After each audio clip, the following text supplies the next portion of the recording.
केला.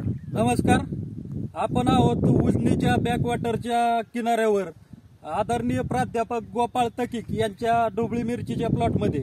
आपल्या बरोबर आहेत कमला ॲग्रोटेकचे प्रोप्रायटर आदरणीय सानप साहेब. आपण शेतकऱ्यांना आणि आदरणीय सानप साहेबांना विचारूयात की त्यांना ग्रीन केअर ॲग्रोच्या प्रोडक्ट बद्दल नेमका काय अनुभव आला. नमस्कार सर. नमस्कार. काय प्रॉब्लेम होता आपला? थ्रिप्स वगैरे साठी काय फवारणी केली तुम्ही? थ्रिप्स मोठ्या प्रमाणावरती सुरुवातीला होतं. हा, त्यासाठी ग्रीन केअरचं वेद यासाठी घेतलं. हा, नंतर थ्रिप्स कंट्रोल झाले का सर? थ्रिप्स कंट्रोल झाले पूर्ण. ग्रोथ प्रमोटिंग साठी ड्रिप मधून काय ग्रीन केअर ॲग्रोचे काय प्रोडक्ट वापरलेत का तुम्ही?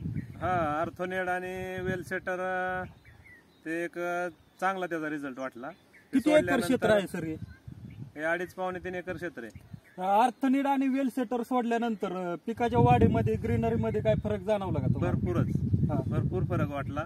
त्याचा शेंडा वगैरे एकदमच चांगला आणि शायनिंग वगैरे मालाची सुद्धा तशी. आता हा प्लॉट थोडासा पिवळट वाटत होता सुरुवातीला, अगोदर सोडण्या अगोदर. हा, सोडण्याच्या अगोदर. पण नंतर याची जी शायनिंग आहे मालाची वगैरे हे पण, आणि सगळी ग्रीनरी वाढली. भरपूर माल पण भरपूर आहे. हो. आणि विशेष म्हणजे ड्रॉपिंग झालेलं नाही, फुलगळ अजिबात झालेलं नाही कुठे. फुलगळ नाही. तर सर आणखी दुसरं काय वापरलंय का ड्रिप मधून? ड्रिप मधून कॅल्शियम वगैरे, कॅल्शियम प्लस वगैरे वापरलेलं आहे. कॅल्शियम प्लस सोडल्यानंतर काय फरक जाणवला? त्याची शायनिंग, त्याची कॅल्शियम प्लस सोडल्यानंतर शायनिंग मध्ये वगैरे शायनिंग अशी वाढली त्याची.